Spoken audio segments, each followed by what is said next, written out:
I want to officially welcome you to the first, yes, the inaugural episode of the Chef Boy RDN podcast with your host, Chef Boy RDN.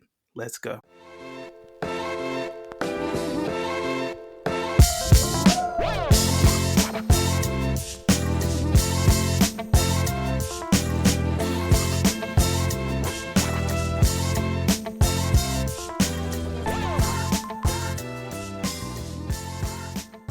All right, welcome. This is our first episode of the Chef Boy RDN podcast.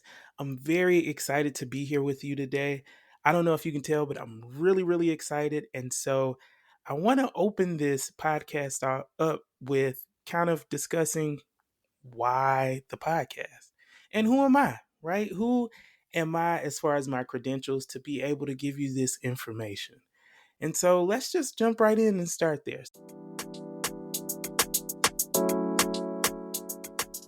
So, my name is Chef Boy RDN. I started my journey at the age of 7. At 7 years old, I cooked my first meal. I say meal, but it basically was like 2 eggs in a pan.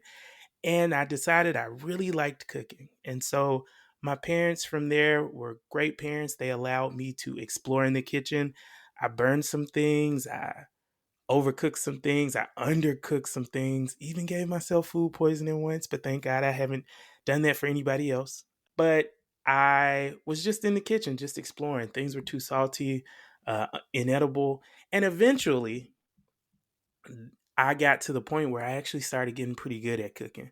And so by the age of 14, I kind of asked my parents if I could cook more throughout the week. And so I became one of the main cooks of the house. And they, again, supported me in that. They would allow me to pick different things that I wanted to cook for the family. And they would, as long as it was within reason, right? They would go out and buy those ingredients or allow me to buy those ingredients and be able to cook. So by the time I got 16, I decided that I really wanted to go to culinary school. And after graduating high school, I did just that. Up until that point, all of my schooling came from the Food Network and any cooking show that I could find on TV. And so when I went to culinary school, it was such a different experience, to see the level of professionalism. And I did pretty good, if I do say so myself. And so my chef one day called me in his office and kind of made me a little nervous because we had just finished up a semester final with vegetarian meals. And my vegetarian meal, I thought I did pretty good on it, but with chef, you just never knew. So he called me in the office and he said, "Hey, I see you're doing really well in the program. I'm excited about your future as a chef. But to be honest with you, I see so much more for you. And I don't want you to just stop here. This isn't the ceiling for you." So, I took that information and he basically said, "Go back to school, get a degree. It could be a bachelor's in anything, but I would prefer it to be related to food. But who am I, right?" And so I took his advice. I went back to school. I got my first bachelor's degree in business admin in hospitality. And so from there, I kind of transitioned into the thought of being a chef, into the thought of being a food and beverage director. And so that kind of all starts with being a restaurant manager. So I got into a hotel and I started out cooking as a sous chef. And then I was able to transition into the restaurant manager there. And I was a restaurant manager for like 8 years. Can't believe it's been that long. And then I just woke up one day and decided I didn't want to do that anymore. And so I always knew my destiny was tied to food. And because I no longer wanted to kind of be in the kitchen, I thought about other ways that I could still be connected to food. And one of the main things that I always loved about food is the science behind food, how it interacts with us and our bodies and what it does for us and how it benefits us. And so I went back to school, got my master's in nutrition, took the test, and became a registered dietitian. And from there, I transitioned into working in the hospital setting. I worked a lot of different floors. I worked in the GI unit. I worked in the ICU. I worked in the PICU, the NICU, renal, a little bit of everything. I got my feet wet and I was able to kind of dip a toe in all of these different chronic diseases. From there, I actually transitioned into being a nutrition counselor where it was an outpatient experience where they would come in and talk to me for 30 minutes with whatever they had going on and the issues that they had nutritionally that we worked together to kind of fix. So it could be anything from I want to lose 10 pounds to stage 3 chronic kidney disease. And so I work with them to help them do all of those things. And through that lens, I decided that I wanted to bring more to the world. I felt like there are kind of two main people that I would see in my office continually. The first person was the know it all. This person can be a little frustrating, but if you really just sit down and talk with them and kind of teach them proper foundational nutrition, they're so appreciative. And the know it all, we've all seen it. It's that classic person that thinks they know everything about food, right? They know what everything does in the body. They know. And so they would literally come in my office with these various situations that they've had for years, but they already came in the office with a game plan of how to fix it that hadn't worked for those past 30 years. And so a lot of it was just some unlearning and reteaching the proper way and the foundational way to approach nutrition to help fix those issues. And then the second person I ran into was this person that was scared to ask questions because they felt like they should already know these things. And to be honest, yes, nutrition can be simple, but it can also be very complex. There's a lot of nuance to it. It's not black and white. And so, that's what this podcast is going to be about. It's going to be for everybody to get all of the questions that you have answered. At least that's my hope. It's not for the super know it all, it's not for the person who truly has these strong ideas and don't want to budge, but it's for the person that's willing to come here and learn something new.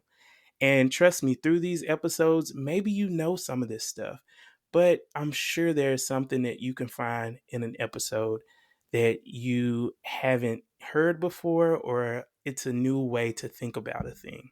And we'll talk about everything. We'll talk about some lifestyle stuff.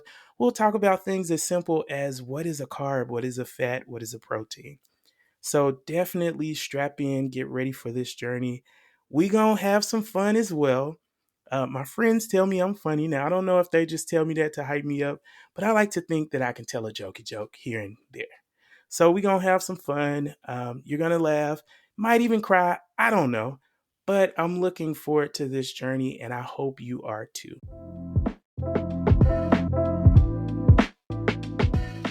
And now we are up for our first segment, which is called Chef Boy RDN Tries It. And during this segment, I'm going to take an item or a concept or a diet or an exercise or physical activity and just try it. Try it for a day or a couple days, see how I like it. And then I'm going to come back and I'm going to be your first response reporter, telling you what I liked about it, what I didn't like about it, if it's safe, if it's not safe, should you try it? Do I recommend you don't try it?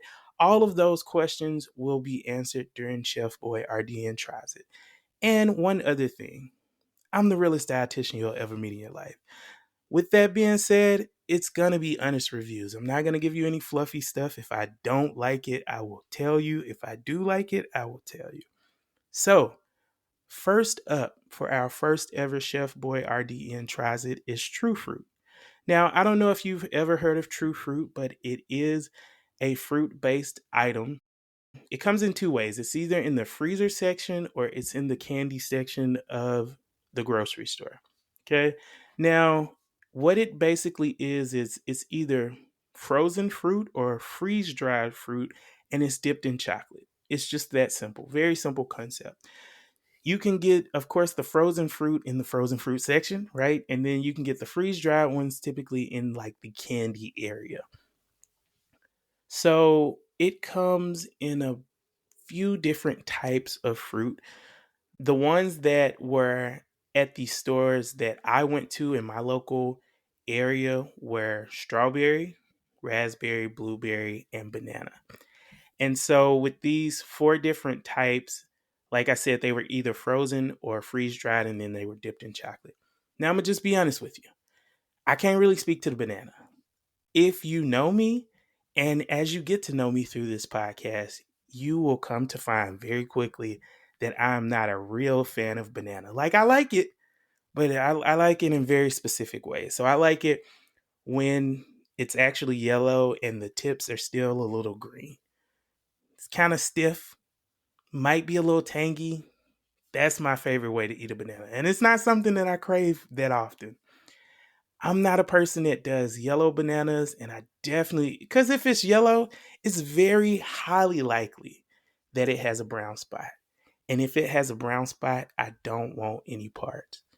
Please don't bring me a banana with a brown spot. So, with that being said, I don't know what the banana one tastes like. Try it at your own risk. But as far as the other ones, they were actually really good. So, my favorite one out of the 3 berries was blueberry. And I liked it because I just love blueberries in general. I think strawberries are very common. And raspberries, they got the seeds. But the blueberry, it was kind of tangy and tart. And then it had that chocolate. So it definitely worked. I guess moving into the pros, they taste good. They were good. I think another pro is the fact that it is a fruit. It's real fruit. It's either freeze dried or it is frozen, but it is a real fruit. It's not too many additives with the fruit portion of it.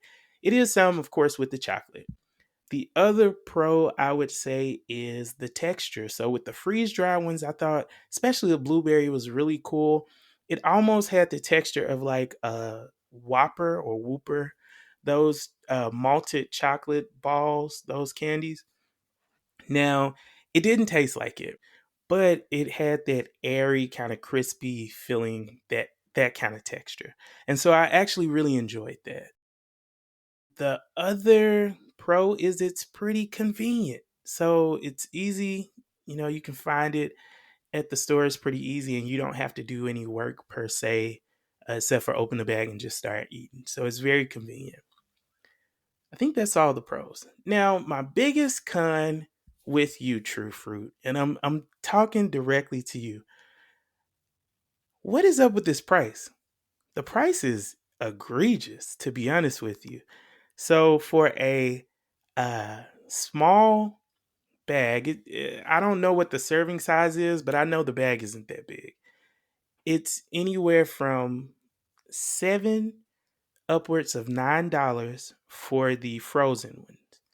And then for the freeze dried ones, it's probably around mid fives up to about high six as far as dollars.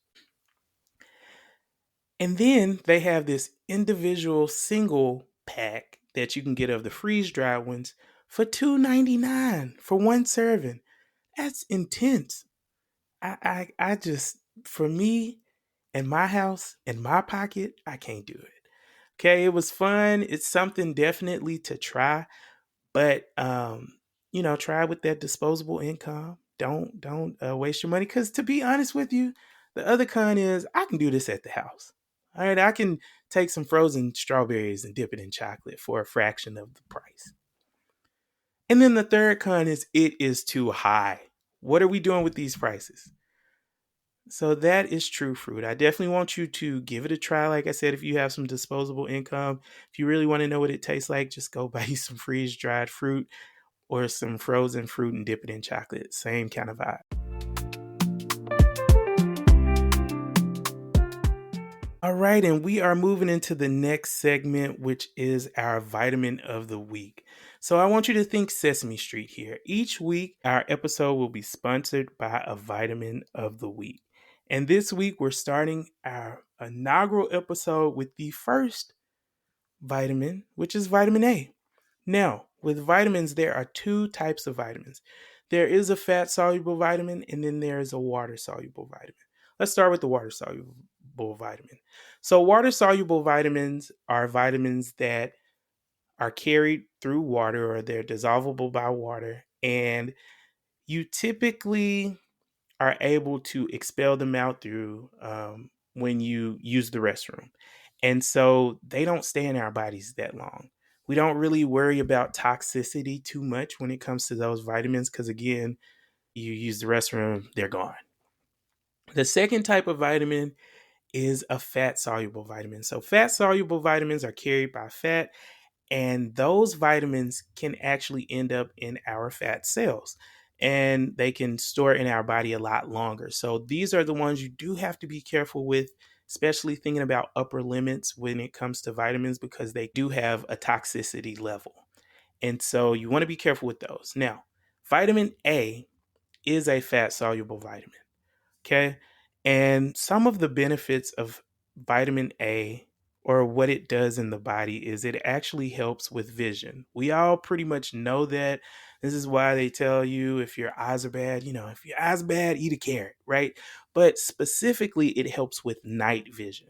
So when you're not able to see the best at night, it could be beneficial to increase your amount of vitamin A taken in daily. The other thing it helps with is gene regulation and gene expression. Not going to go too deep into this because it gets very sciencey, but just long story short, we all have genes, and there are certain parts of our genes that turn on and off to kind of differentiate who we are as people, how we look, things like that. And so vitamin A helps and plays a role in that. The other thing that vitamin A does is it helps with our immune system. It impacts our immune system. It helps the white blood cells with differentiation. So our white blood cells kind of change into different things, T cells, B cells, things like that. And so vitamin A helps with that.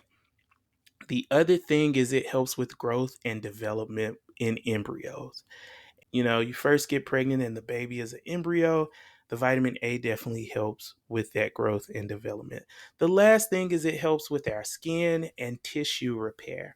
You might not think about this a lot, but if you've ever heard of a retinol serum, that is a form of vitamin A. So we know that those retinol serums are for anti-aging, helping us stay young and vibrant and keeping our skin nice and soft and tissue repair and things like that. Now, the cool thing about the whole tissue repair component and the immune system, they're actually testing vitamin A to see if they can find a way to help it prevent and fight cancer. Now, there is no definitive answers as far as using it as a cancer fighter yet, but there is a lot of research that is going into that. So that is something hopefully that we will see down the pipeline. Where can you find vitamin A?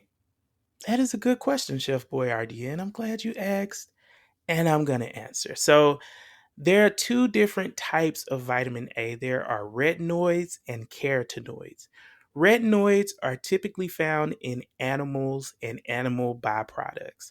So, when we talk about animals and animal byproducts, some of the main forms or some of the main places where you can find vitamin A is going to be in the liver. So if you ever have like cow's liver, that's old school, some liver with some liver and onions.